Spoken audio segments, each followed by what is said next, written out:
Un sujet trop souvent négligé et pourtant très important, la position de tes mains sur ta guitare. On va voir quelle est la meilleure façon de les positionner en fonction du contexte. Et oui, premièrement, ta main droite. Ce qu'il faut éviter à tout prix, c'est de coller le poignet comme ça sur la table et de jouer comme ça. Déjà, quand on colle son poignet comme ça ici, on relève bien souvent l'épaule, il y a une tension énorme ici. On a une position qui est vraiment pas tenable sur du long terme. Vous allez vous choper des tendinites ici à l'épaule. De manière générale, il faut essayer de ne pas toucher la table quand on joue, même ici, comme ça.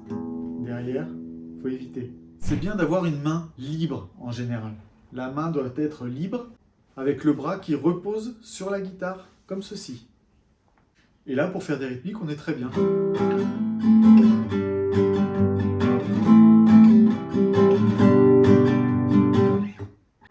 Après, voyons voir les exceptions qu'il peut y avoir. Vous pourrez me dire, oui, mais quand on fait du palm mute, on doit toucher le chevalet. Oui, mais c'est une technique à part entière.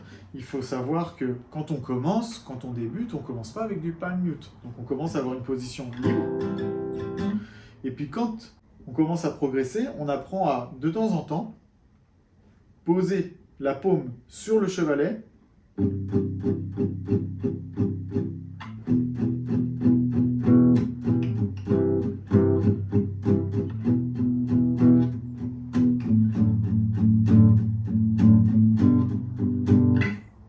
Comme ceci.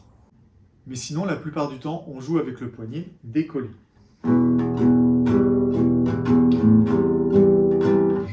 Même pour jouer un riff. Bien sûr, qui peut plus, peut moins. Donc si jamais on doit jouer ce riff en palm mute, ça donnera comme ça.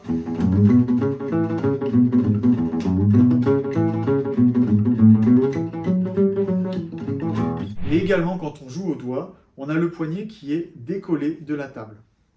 On ne joue pas comme ça. Premièrement, parce que c'est pas confortable pour le poignet, même si ça vous rassure de toucher comme ça, mais vous n'aurez pas un jeu efficace. Et en plus, vous allez étouffer la table d'harmonie. Parce que le son, il est produit par la vibration de cette pièce de bois qu'on appelle la table d'harmonie. Si on met comme ça dessus, on l'étouffe. Et donc c'est dommage d'acheter une bonne guitare avec normalement un bon son et de le gâcher par une mauvaise position de la main droite. Donc si vous jouez comme ça, vous relevez le poignet, vous l'éloignez de la table et vous vous entraînez à jouer comme ça. Ce sera très compliqué au départ si vous avez pris cette mauvaise habitude. Mais croyez-moi, vous me remercierez quand vous aurez fait des progrès grâce à ce changement de position.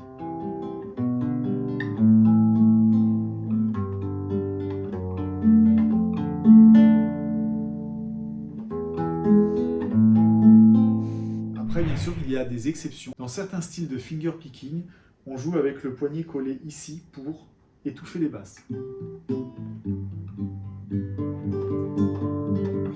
Mais l'exception confirme la règle. La plupart du temps, il faut jouer avec le poignet décollé. Maintenant, la main gauche. Si vous avez déjà pris des cours avec un professeur, il vous a certainement dit de surtout pas mettre le pouce en haut, comme ça. Bon, il a raison. Il ne faut pas mettre le pouce en haut, comme ça. Mais il y a des exceptions. Et une exception, c'est exceptionnel, et ça confirme la règle. Donc toi, au départ, tu dois apprendre d'abord à mettre le pouce derrière le manche. Tu le caches derrière le manche. Tu le places comme ça.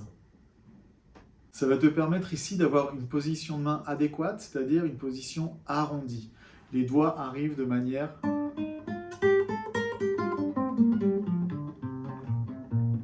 Le fait de mettre le pouce derrière le manche, légèrement en bas du manche, comme ceci, fait que vous allez avoir un plus large champ d'action pour vos doigts.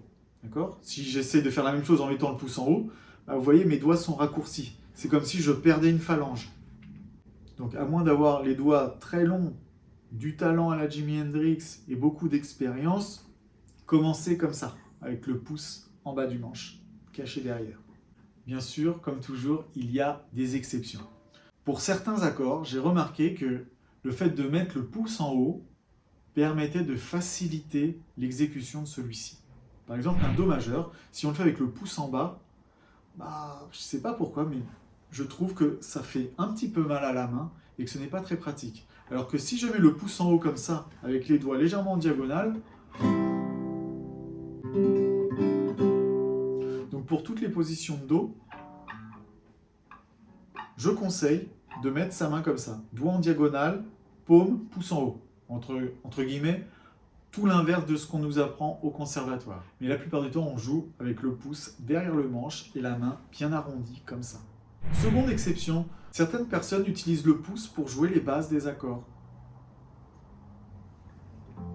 Donc par exemple, ceux qui n'ont pas envie de faire un Fa comme ça, qui préfèrent faire une position comme ça et la basse au pouce, pourquoi pas? C'est possible. Dans certains styles, comme par exemple le funk, on étouffe les cordes avec le pouce, comme ça les basses, et on joue ici, on est libre de nos mouvements, avec l'index, le majeur, l'annulaire et l'auriculaire, et ça permet de jouer des mélodies en grattant toutes les cordes à la main droite. C'est donc assez exceptionnel et c'est associé à certains styles de musique. En espérant que ces conseils sur tes positions de main droite et gauche aient pu t'aider, abonne-toi pour ne rien louper de mon contenu et je te dis à très bientôt.